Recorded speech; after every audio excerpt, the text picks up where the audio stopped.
You're listening to Nick Luck Daily. This edition is brought to you by Timeform, your trusted source for racing data and analysis.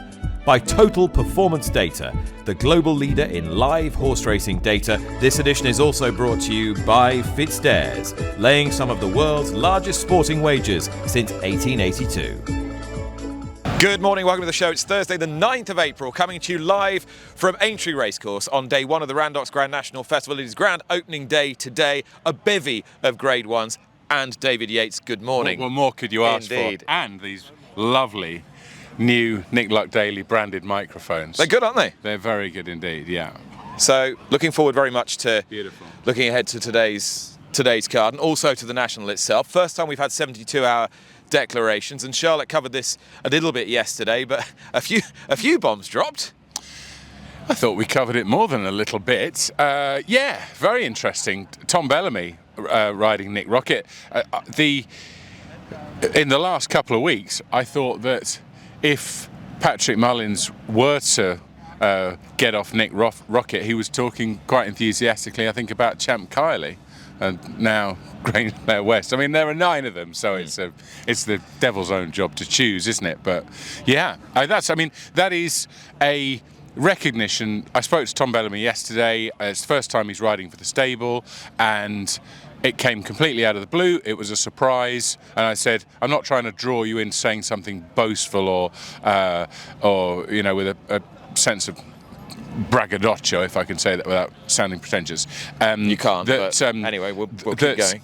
You know, this is a sign that your career is burgeoning and that your stock is rising. You've had, obviously, White Noise, first Cheltenham Festival winner, and things are going very well. And, you know, modest man as he is, he tried to say, well, yeah, but that is a recognition, isn't it? That a trainer who has 9 feasible winners chooses Tom Bellamy to ride the horse that was triumphant 12 months ago. It does tell you quite a bit, though, doesn't it? It tells you probably that Nick Rocket is their 9th string, last year's winner. Well, yeah, I mean, harsh, but possibly fair. That Danny Mullins, who would probably be 3rd pick, is on Champ Kiley, who was an 80-1 shot earlier in the week. He's not going to start an 80-1 shot, I fancy.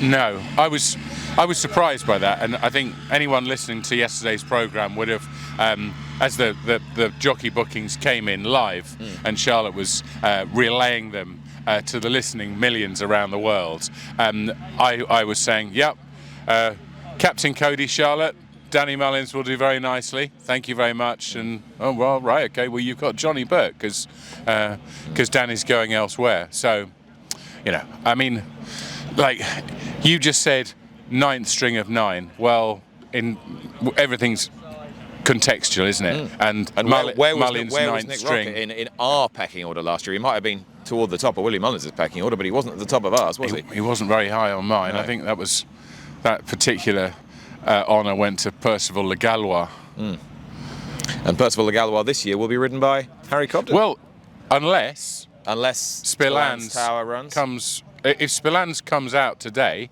and goes to the Nash, then Cobden will ride Spillans Tower, won't he? But that was what Frank Berry said last Saturday. It was in the Racing Post yesterday.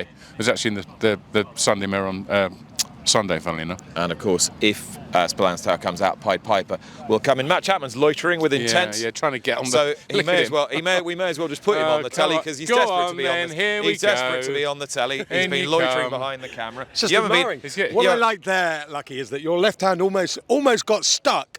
And then it's just so dramatic and beautiful to watch an artist. Is that a pocket watch you're wearing? Not really, no, clearly not. Just not in a pocket. No. It's a little watch, isn't it, on a chain? Well, it's not a little watch, is it? It's a very valuable watch. It's a watch on a chain. What sort of? Yeah, it's not ticking though. Yeah. Like the time is on this show right now. You've brought out the old pinstripe. Well, I think it's rather appropriate for today, don't you? It got some good crits at Kempton on Monday, so it's come out again. It came in. It's made a quick reappearance. How are you? Are you excited for the week? Yeah, really excited. I think there's a mixture of what you'd expect for the time of year, really, particularly without the Willie Mullins battalions that we've had in recent times. And it does kind of just remind us that it was quite special when he bought, you know, so many horses over that are now sort of heading towards Punchestown to try and destroy Gordon Elliott. And as Yacey was just saying, you know, there was meant to be a ceasefire yesterday morning around the world. Well, Willie Mullins started sending salvos all over the place. Even his own team had absolutely no idea what was going on. It was quite extraordinary. Obviously, at some point over the next couple of days, we'll try and get into the brain of Willie to try and work out exactly how Tom Bellamy's name popped up.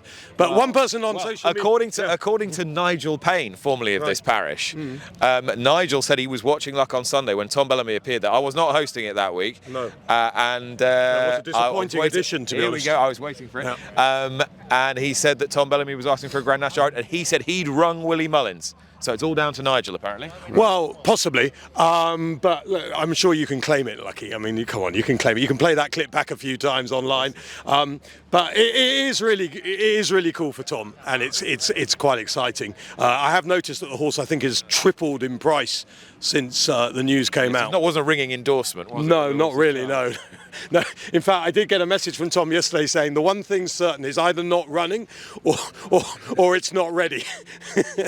Can I ask you, just changing tack slightly before we check in with last year's Champion Hurdle winner, about the Sun's campaign on affordability checks? I noticed you posted a little video yesterday on your social media channels. Well, it's about pure group pressure, isn't it, really? I mean, or peer group pressure, you could say. I mean, effectively, we just need to keep hammering home the fact that no one wants the affordability checks and they don't do what they're meant to do, which, you know, a lot of governments do a lot of policies. This was a policy, as you've said on the podcast, introduced by the Conservatives, so it's an easy win for Labour in some ways. You can say, look, we understand, whereas the Conservatives didn't, that this is an absolutely insane policy which doesn't work, and we want to move things along. So hopefully people will write to their MPs and get Lisa Nandy on side, and we can start trying to make some inroads on getting rid of affordability checks, which is the scourge of the earth. I'm being given the signal that you need to go and do important ITV work. Yeah. Okay. Yeah. So thank you. Yeah. But he made it. It's just great you're back from holiday. He made it onto the box, which is what he wanted, right? Yeah, he's clearly skulking around trying to get on, wasn't he? So he got his wish.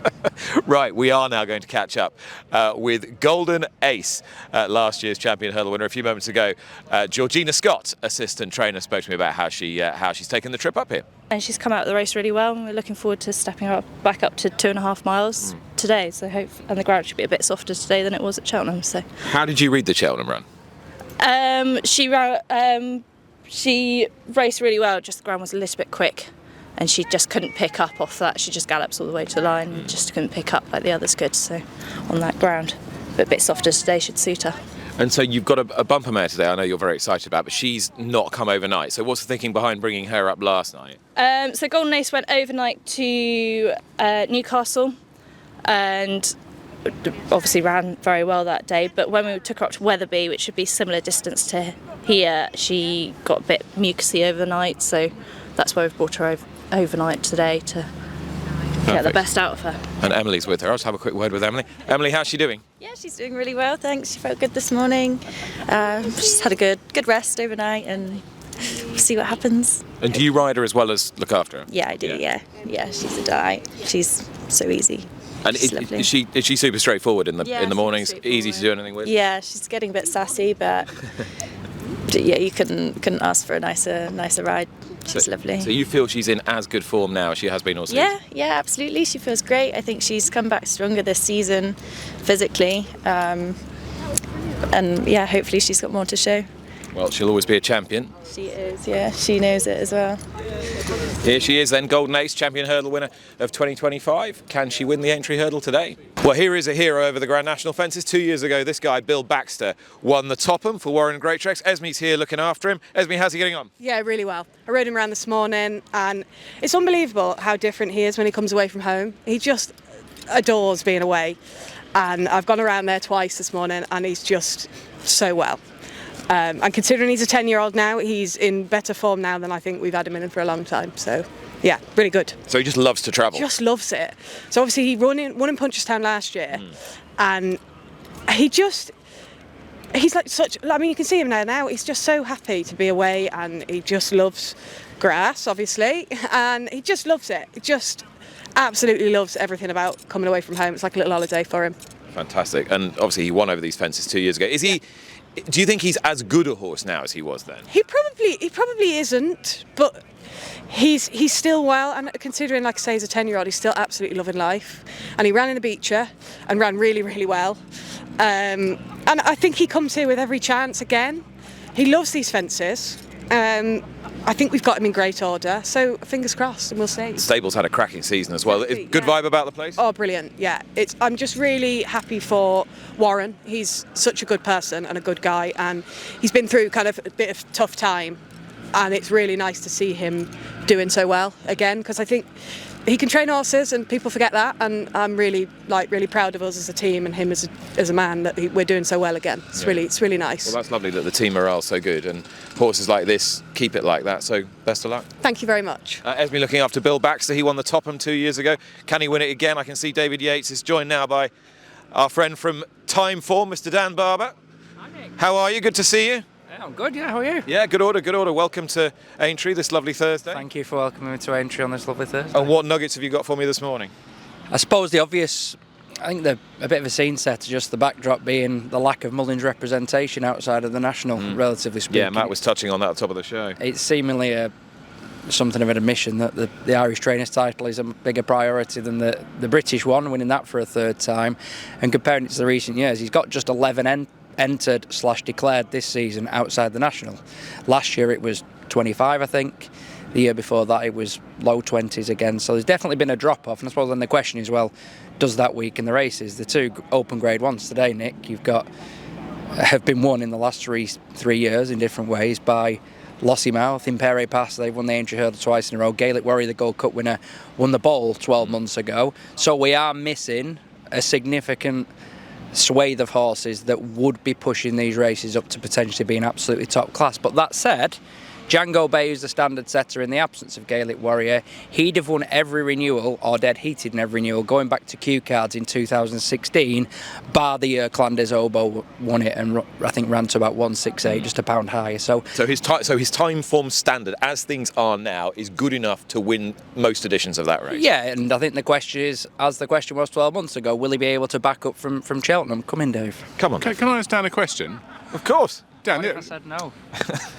Well, I ask him first. I mean, Dan, where do you or Timeform stand on the old chestnut of Cheltenham Form and Aintree, the horses who the ability of horses who've run well under relatively hard races at Cheltenham, and their ability. I know that there isn't one size fits all, but it's something that, in betting shops particularly, that was always the talk when I used to do the board, like that how Cheltenham Form works out at Aintree, and whether people should have just an element of caution. The likes of Django Bay, hot favourite after an 8-length second in the Gold Cup. No one could say he had an easy race there. The 3 horses in the 4-year-old anniversary at 145. Again, 2nd, 3rd and 4th in the Triumph. All of them were being driven up the hill. I just wondered what your or Timeform's thoughts on that were. Exactly one of the first points you made, one size doesn't fit all, unfortunately, because there are certain instances where you feel a horse has gone to the well more than another and has been bottomed out more than another. There's a slightly longer gap this year. We're dealing with 4 weeks, aren't we, instead of what's often 3. And if it's the Thursday and you've run on the Friday, it's under 3. I judge each one on its merits where possible. But an interesting chat you and I were having differently just off air was this notion that Cheltenham's the severe stamina test and Aintree is this speed test where the form is bound to be reversed, because I think back to a Triumph Hurdle a few years ago, Walk On against Starlock. You recall Walk On won the race. Wow, we are going back a bit now. And all the talk, and I was guilty of it as well. This was a period when I'm sure people were saying that Henderson doesn't really have Aintree winners, he struggles, and now he's the 10 a penny. Yeah, that Starlock versus Walk On match where I fell into the trap as well. Well, at Aintree, Starlock, the strong traveller, just reversed form. And no, he didn't. The Triumph form was apparent. This is, we were talking about the first race and watching the video of the Triumph of Maestro Conti, Minella Studdy and Selma de Varry. I think most people would agree that Minella Study was the strongest traveller of the three, probably followed by Maestro and then Selma. And so, of course, when Maestro Conti just gets up for second, I'm thinking, oh, a reverse, we'll switch that round at Aintree. Look at the standard times. Think, actually, mate, he's got about another 5 seconds to get past Minella Study this time. That is a real sort of misconception, isn't it? That the strong travellers, that this is a speed track, that you don't need a strong element of stamina that you do at Cheltenham. Yeah, I think the one difference is how flat it is here, isn't it? As horses are starting to tire at Cheltenham, they have a hill to climb, which they don't have here. So they still think you want a speed horse, even though I'm sure they've put plenty of water on. Any other little gems for me before I release you back into the Timeform wild? Well, the final race today, this is just a bit... Mayor's Bumper? Yeah, the nickel coin. Named after... The mare to win the Grand National. Yeah, the last one to win the Grand National, nearly 75 years ago. So will they call it the Panic Attack next year? Well, that's what she's bidding to do. Is it exactly 75? 51, isn't it? 70, yeah. 3-finisher affair back then, 3/4 of a century ago. If we've got a 3-finisher affair, there'll be some serious soul searching in the aftermath. But she'd be among the more likely in that intervening period, given the progress she's made, albeit I was a bit disappointed with the finishing effort at Cheltenham. Okay, thank you very much. Thank you, Nick. All right, that is Dan Barber from Timeform. Well, just behind me here is Jazzy Matty. What a hero he's been. 2 Cheltenham Festival wins and a nose away from a third this year, Cian Collins. A bit of a hero of a horse all round, isn't he? Yeah, definitely he is. We're very lucky to have him. Every day he goes out, he tries his best, and it's very hard to get horses like that. He looks in amazing condition. Is he just that sort of horse? I mean, he looks as though he's having his first run of the season. Yeah, that's the way he is, and we're actually only learning that now, that that's just the way he looks, and he actually came home 2 kg heavier out of Cheltenham than he went over, so that just shows you the way he is. I think he might just be about to have a little roll. There he is, Josh. Loving the game. He loves it. And is he one of those that has an extra spring in his step when he travels, when he comes over? Definitely, yeah. He likes a big occasion. You'd notice in the parade ring beforehand in Cheltenham, or maybe somewhere like here, that he comes alive rather than at home at Turles or somewhere like that. Any issues with I know there's been issues with the fuel protest at home, haven't there? Did that hold you up at all? No, we got a clear run over. No, there was no problem. But some of the horses have been quite significantly held up, haven't they? Yes, I've heard, yeah. But luckily, we got over yesterday evening, there was no problem. So you're deciding to run him over hurdles tomorrow. I mean, he could do anything really, couldn't he? Why did you go that way? Just because, look, he's 17 pounds lower and just on good ground around here. I want to give him a shot and see if he can run a good race off that mark. I'm really taken by how well he looks. He's a great tribute to. I hope you weren't too down after Cheltenham. No, but it was hard to take for a week or two, but we're over it now and look forward to going back next year, hopefully. Fantastic stuff. Cian, thanks, Nick. Good luck. Thanks. Cian Collins, who trains Jazzy Matty, who is looking in really good nick and runs in the first race Friday. David Yates still with me. What a smashing horse he's been. The sort of horse that any trainer who's sort of starting to buccaneer their way up the training ladder would want, really, isn't he? Yes, he really is. Yeah, I mean, what a horse. He's broke my heart at Cheltenham, unfortunately. Yeah, and Cian's, I think, don't worry. Yeah. I did say you weren't too disappointed. No, I think the disappointment is still there. What about outside the National this week? Who are you most looking forward to seeing? Ooh, what are you most outside the National, I'm really looking forward to seeing the 2.5 mile hurdlers today. I think not because I think necessarily there's a star among them, but I thought Alexi was interesting in that. I think he'd have been fighting out for a podium place if he hadn't made that late mistake. What else? I mean, I'm looking forward to seeing Django Bay. I mean, Hartwood tomorrow in the Melling has obviously got a strong chance. I'm really looking forward to the Foxhunters and seeing Molly Armytage on card. I'm hoping she's going to come along in a minute. Yeah. Obviously 36 years since her dad Marcus won the Grand National on Mr. Frisk. Indeed, yeah. And she just got her Category B licence yesterday or the day before, That's I right. think, which enables her to ride in this race. Absolutely. That's really exciting. Horse was a 50-1 winner at Leicester, and that would be an amazing story. But, this is not to denigrate the other 20 races, but this is one meeting where everything, or at Cheltenham, you've got 28 races that are, okay, some less interesting than others, but they're all fairly important, aren't they? Whereas here, it is about one race and sort of 20 others. So when do you now, with the 72-hour decks and your commitments for the Daily Mirror, and obviously the Grand National is hugely important for the Daily Mirror, full stop. It's paper's best-selling, it's the tabloid's best-selling day of the year. Like, Red how amazing is that?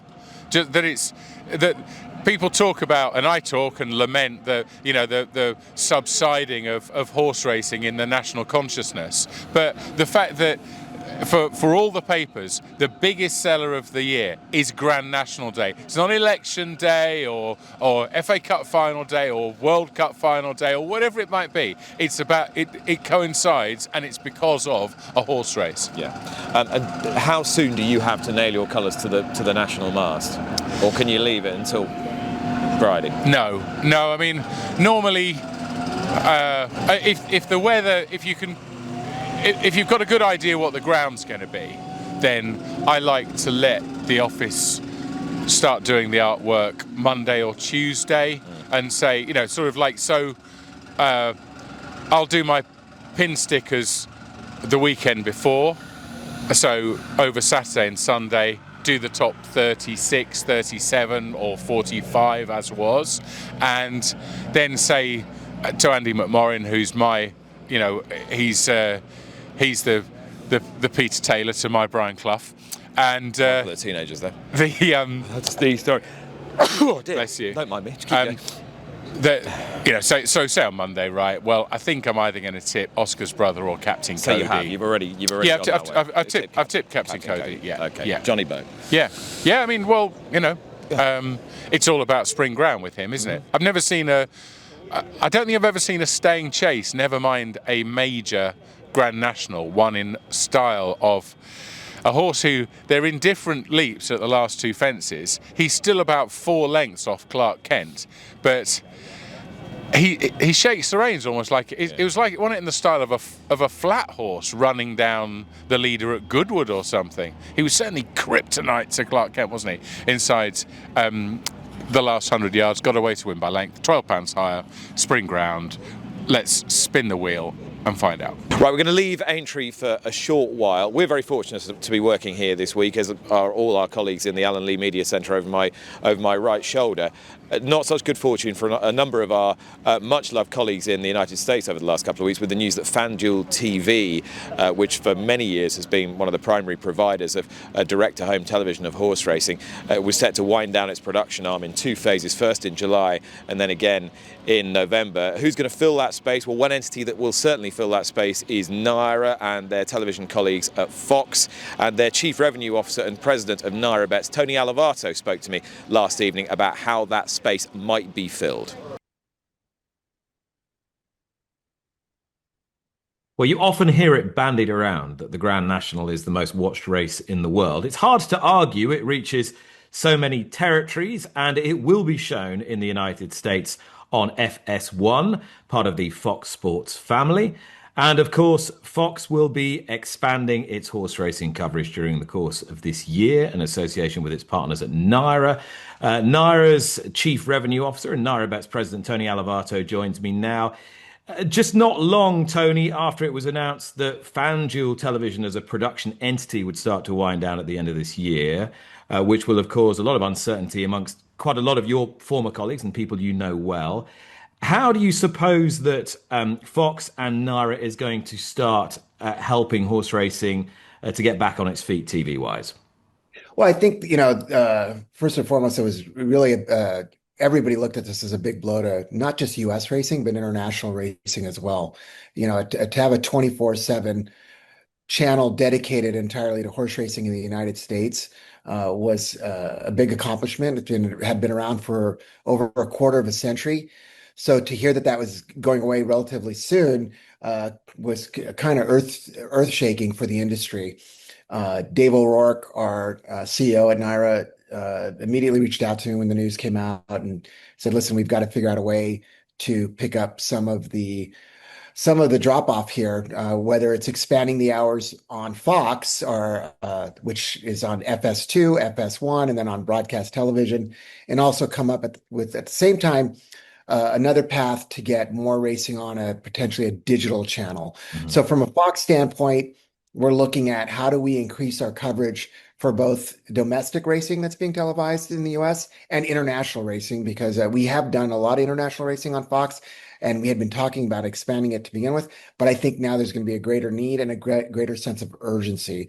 So Fox is really looking at this from a two-prong attack. First one is, what do we do from a traditional linear television standpoint?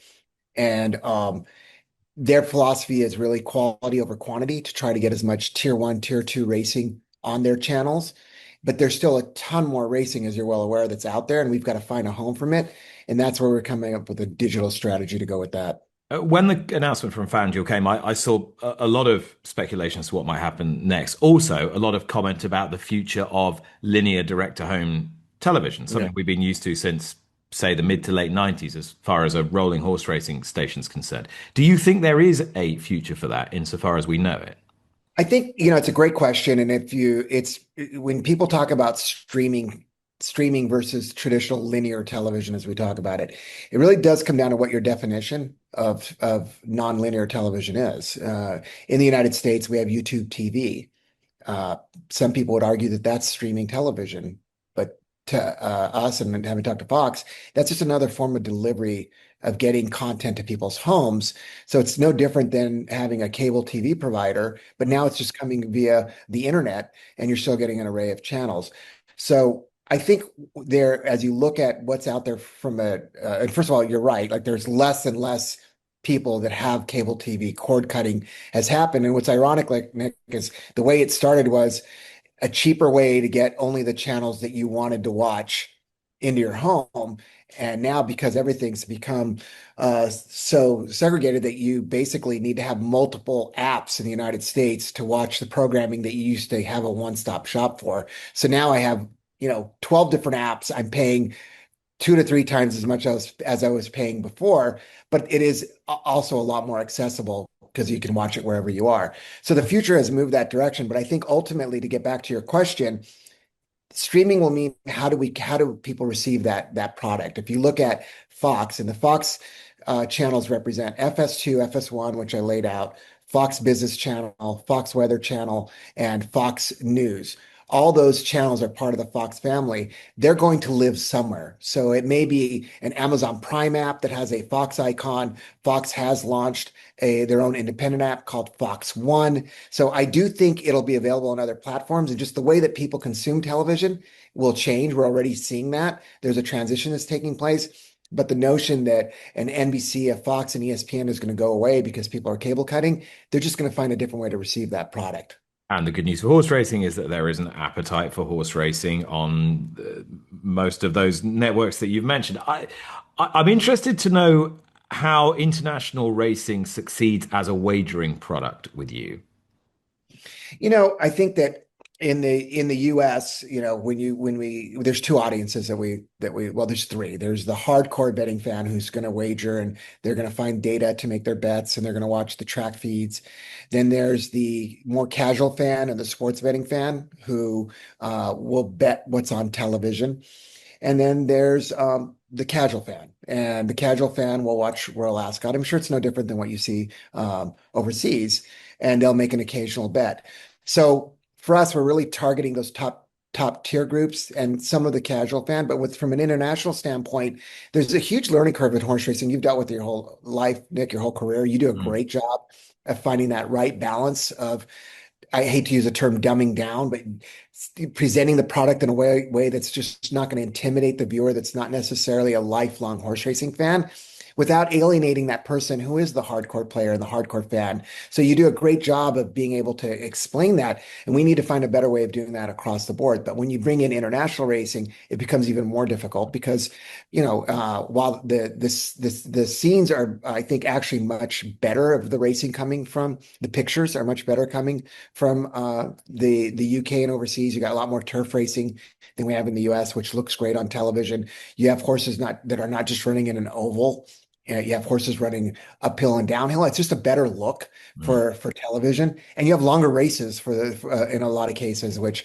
our races are over in a blink with these 6 furlong races that we run. So in a lot of ways, I think there's some advantage to what the European product represents and getting people to bet on it, but there still is a disconnect from a data standpoint.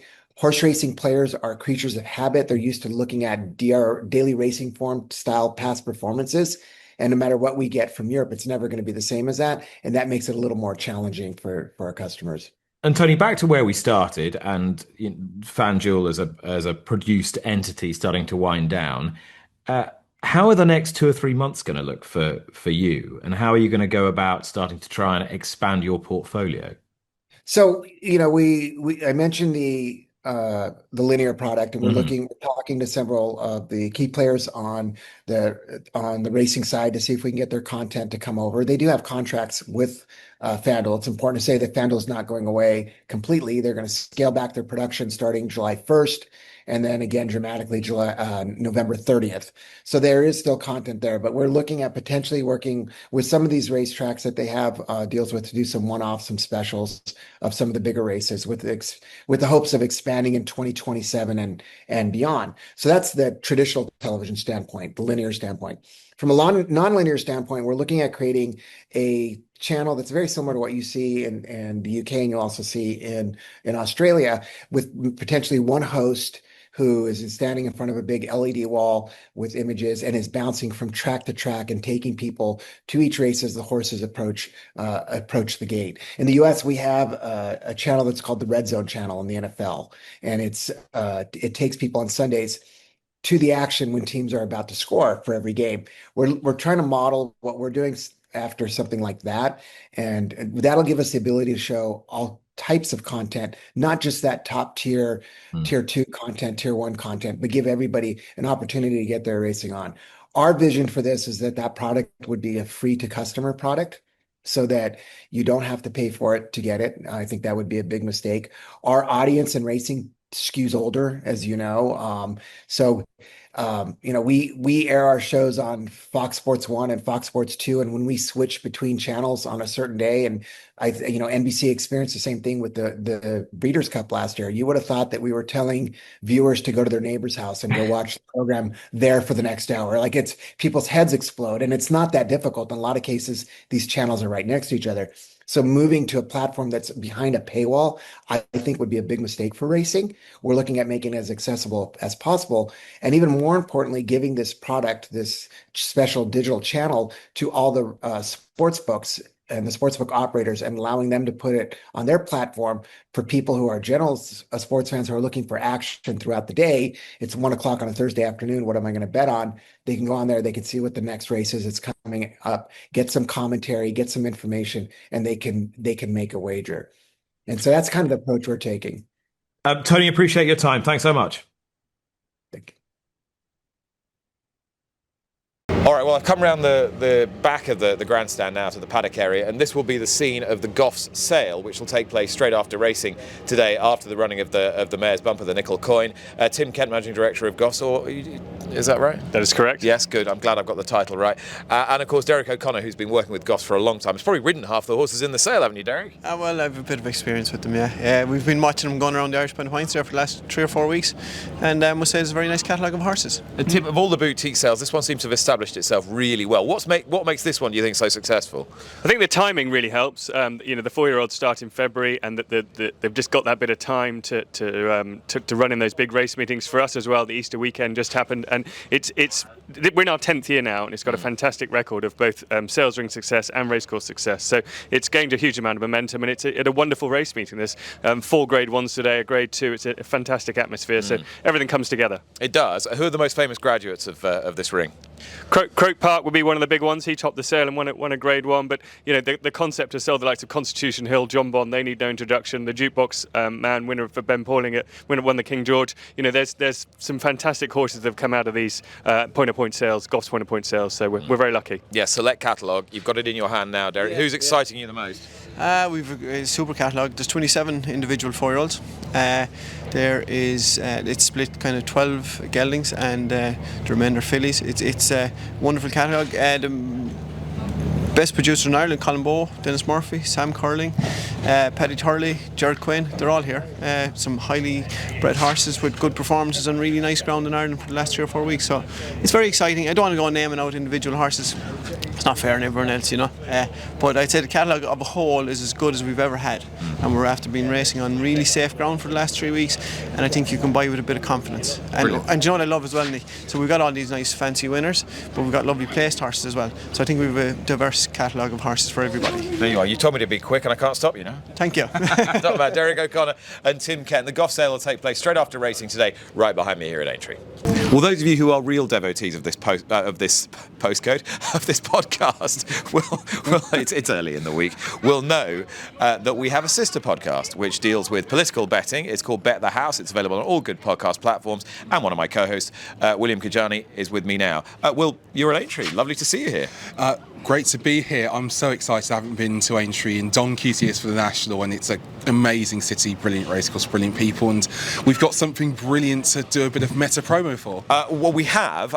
It's certainly unusual, and there aren't many of these floating around the ether at the moment. It is an interview with a party leader, a party that it only has one seat in Parliament at the moment, but could yet have plenty more. Yeah, absolutely. So we've got a deep dive on Restore Britain. If you are into your political betting, you will know of them as possibly the biggest price mover in the general election market for possibly donkey's years. Yeah, I remember. So when you were at Star Sports, you opened them up at 200 to 1, yes, right? To get the most seats at the next election. They're now what price? They are 12 to 1 to win the most seats at the next general election. Which is pretty extraordinary. Yeah, absolutely. Rupert Lowe is only 12 to 1 to be the next Prime Minister, and that includes everything with all the speculation going on about Keir Starmer at the moment. So when I was at Star, actually, we took a fairly positive stance against him, but I think plenty of people are on this bandwagon. It's not just us either. Plenty of people with Bet365 getting on, Hills, etc., Ladbrokes, Coral. So yeah, across the industry has been a pretty big move for Restore Britain, and we got to deep dive and speak to Rupert Lowe, and I thought what he said was very interesting. Yeah, well, you can listen to that. Bet the House podcast will be out later this week on all podcast platforms. Neil Channing, Will Kedjanyi will be my guests on that, so make sure you tune in. 36 years since Mr. M. Armytage won the Grand National on Mr. Frisk, and now Miss M. Armytage has her first ride over the national fences on card in the Randox Foxhunters today. And if those of you who are long-standing followers of the podcast will know Molly, because last season we charted the exploits of the podcast pointer Bournemore Jet, who won at the weekend. Yeah, finally had his first winner. He was so good on Monday. Yeah. And it's fair to say he takes a bit of riding, doesn't he? No, well, he's a schoolmaster. But he sometimes loses interest in the race. But I think the track being quite up and down and tight just kept him interested. So 3 winners in points and a winner in Hunter Chase as well. On the horse you're riding today on card. Yeah. How excited are you to be here today with a chance to do this? People got asked me that. I actually don't know what to say. I can't really put it into words, but it's just like, I'm so excited, yeah.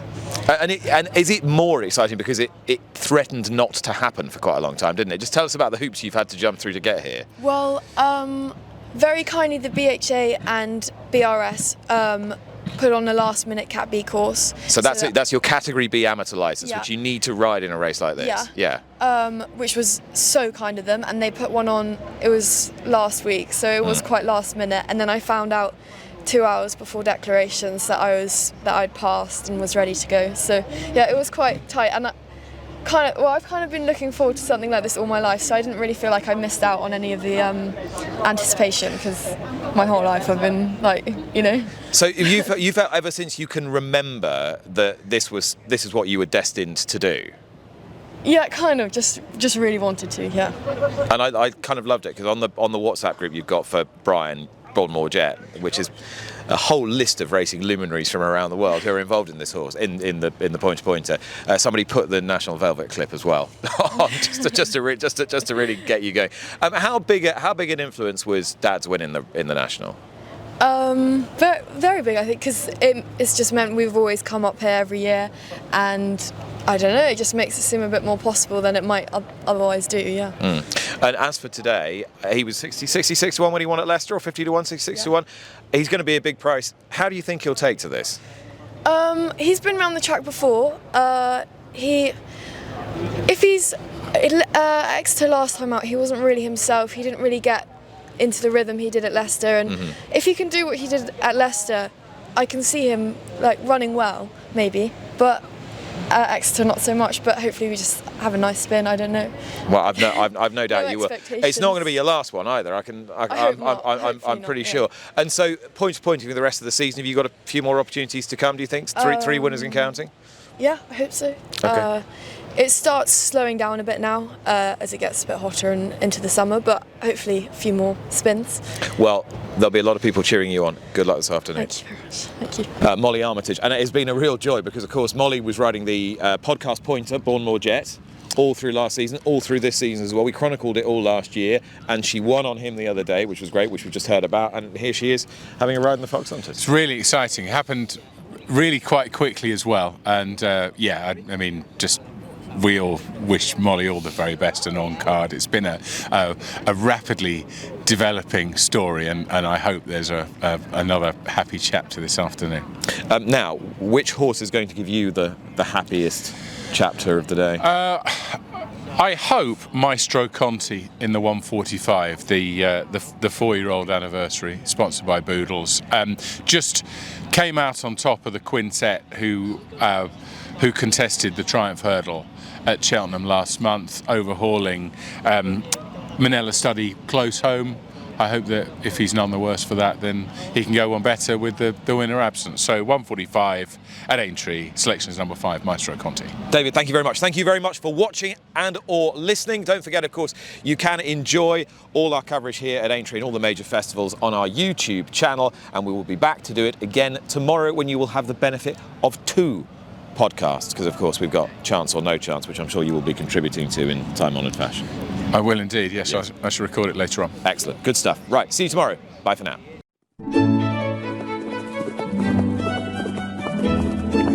You've been listening to Nick Luck Daily. Thanks for listening. This edition has been brought to you by Timeform, your trusted source for racing data and analysis, by Total Performance Data, the global leader in live horse racing data, and by FitzDares, laying some of the world's largest sporting wagers since 1882.